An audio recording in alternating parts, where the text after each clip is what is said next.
be the decision of any one man. If and when we determine that the United States must hold individuals to keep them from carrying out an act of war, we will do so within a system that involves judicial and congressional oversight. I would argue that an indefinite suspension or a suspension without trial, he said, you know, there may be some individuals that we need to just hold forever. Right? They're too dangerous. Even though we can't prosecute them, but the government still knows they're too dangerous. I would suggest that that is an excessive fine or cruel and unusual punishment. Right? I mean, if they're not allowed to stand trial for their crime, and if we don't have enough evidence to hold them for a crime, and yet we hold them against their will, that seems to be cruel and unusual punishment. 13th Amendment. Neither slavery nor involuntary servitude except as punishment for a crime whereof the party shall have been duly convicted shall exist within the United States or any place subject to its jurisdiction. Now, do you remember why all these detainees were sent to Guantanamo initially? Why was that? Do you remember? Why didn't they bring them to New York, Chicago, North Carolina? Yeah, they wanted them to stay. They wanted them offshore, right? And that was the Bush initiative, right? I mean, it was Bush's policy, which, by the way, is Obama's policy now too. Again, this isn't a partisan thing. It's both. I mean, Bush and Obama, at least when they were running for election, I think you would argue that they couldn't be more different. And yet, the policies I've described here have been it's the same policy for Bush or Obama, so it doesn't really matter. But you're right. The reason they kept people off the United States soil, so to speak, was because they didn't want them to be subjected to the criminal court system. Okay? So it's interesting. Shall exist within the United States or any place subject to their jurisdiction. Let's think about that. 13th Amendment as we move through here. Okay? Listen to this interaction between Senator Grassley, I believe, from Iowa, and the latest Attorney General. Thank you, Senator Feinstein and Senator Grassley. I have an observation and a couple of questions. My observation I don't want you to respond to is I don't know how you can make a statement that failure to convict is not an option when you got juries in this country. I think a lot of Americans thought O.J. Simpson ought to be convicted of murder rather than being in jail for what he's in jail for now. It seemed to me ludicrous. You know, I'm a farmer, not a lawyer, but I just want to make that observation. Question. You previously pledged. I think it's only fair you ought to be able to respond to that. Okay, as long as it doesn't come out of my time. Well, that's fine. And maybe I should have been more. Maybe I should have been more expansive in my response to the question that Senator Cole put to me. I mean, certainly I have thought about, you know, that possibility. And one of the things that this administration has consistently said, in fact, Congress has passed legislation that would not allow for the release into this country of anybody who was deemed dangerous. And so that if there were the possibility that a trial was not successful, that would not mean that that person would be released into our country. That is not a possibility. But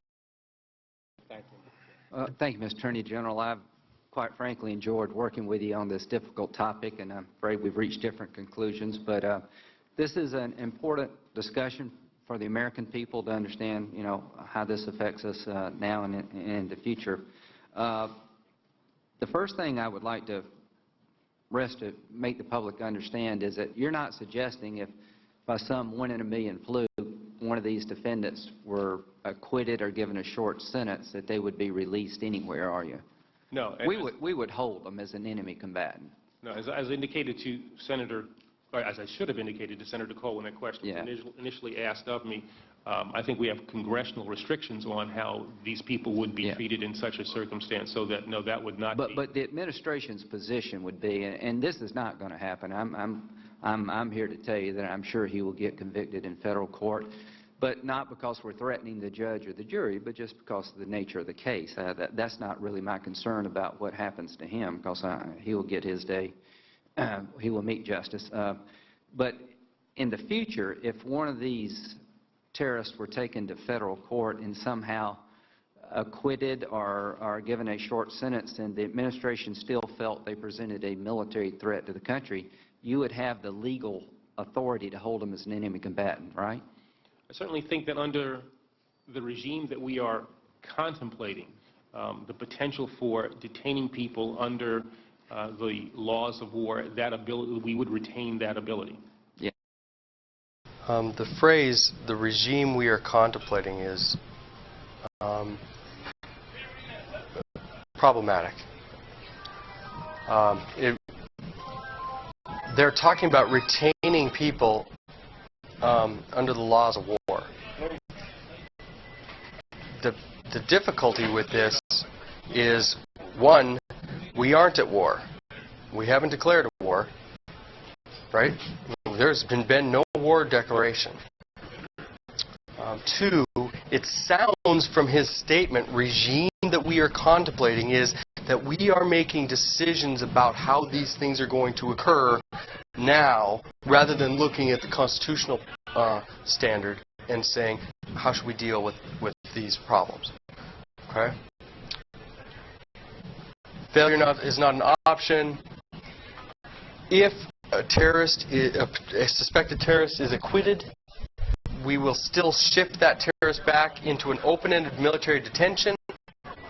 They're found not guilty, doesn't matter, we still think they're bad guys, and so we're going to hold them anyway, which then causes me to question this impartial jury, the due process, right? If you know, it doesn't matter if I'm going to be found not guilty or not, I'm still going to be held potentially for the rest of my life. Causes some struggles. Okay? It sets in motion, I think, a very questionable process.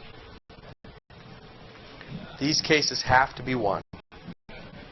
Again, and just as an aside, what I've tried to do, and I try to do it in all of my seminars, is I try to give you all of the information I'm finding, right? So you can go verify. I'm not going to tell you something and say, oh, just trust me on this. I'm trying, every time I'm pulling one of these out, I'm trying to give you a place where you can go, verify it, look up, make your own decisions.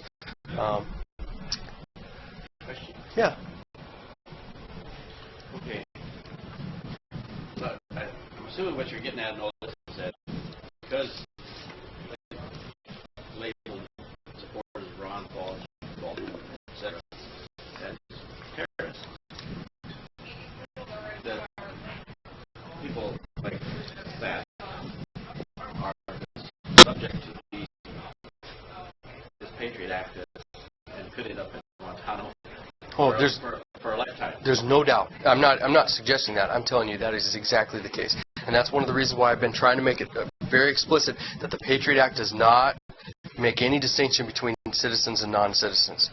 Most of my Republican friends initially suggested, well, we're only going to target non-citizens. The Patriot Act is meant to protect us from problems outside.